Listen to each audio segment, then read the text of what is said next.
함경남도 신포조선소의 대형 잠수함이 모습을 드러냈습니다. 6.25 전쟁 당시 북한 해군 영웅이라는 김군옥의 이름을 따 김군옥 영웅함으로 이름 붙인 첫 전술 핵공격 잠수함입니다. 신형 스텔스 형태의 함정을 타고 진수식장에 도착한 김정은 총비서는 앞으로 수중에서 적대 국가들을 핵무기로 타격할 수 있게 됐다고 말했습니다.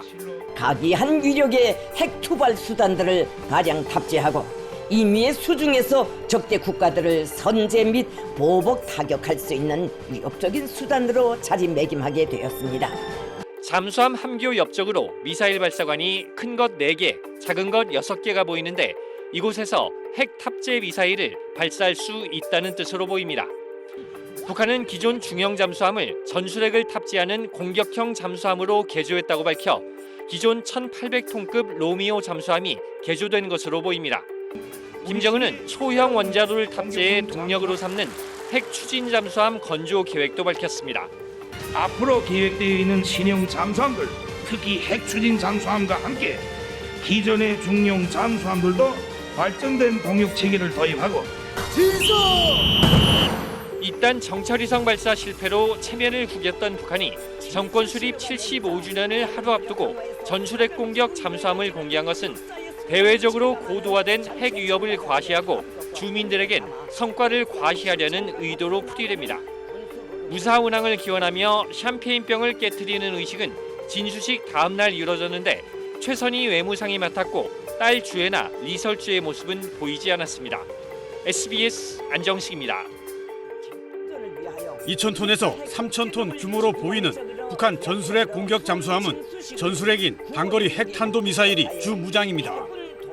재래식 디젤 엔진을 쓰는 만큼 작전 반경은 한반도와 일본 동쪽 바다 정도로 추정됩니다.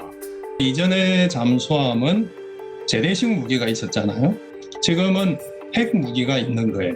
완전히 새로운 형태의 잠수함이 나왔다, 이렇게 이해해야겠습니다. 성능은 의문입니다. 합참 관계자는 정상적으로 운용할 수 있는 모습은 아닌 것으로 판단된다며 진수식 장면에 기만하거나 과장하기 위한 징후가 있다고 말했습니다. 물에 떠서 움직이되 잠수와 수중 기동이 현재로선 불완전하니까 진수식에선 이를 숨기기 위한 모종의 조치를 취했다는 겁니다. 북한은 2018년 신형 잠수함 건조를 거의 끝내 2019년에 공개한 적이 있지만 대북 제재로 자망과 기동 관련 핵심 부품 확보에 애를 먹었습니다. 따라서 부품을 못 구한 상태에서 진수식부터 했을 가능성이 크다는 겁니다. 다만 최근 급격하게 밀착하고 있는 러시아의 도움이 돌파구가 될 수 있습니다.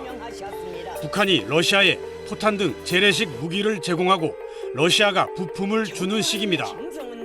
10개나 장착된 수직 발사관엔 북극성 계열 잠수함 발사 탄도미사일 너덧 종류 가운데 개발이 끝난 걸 장착하면 됩니다.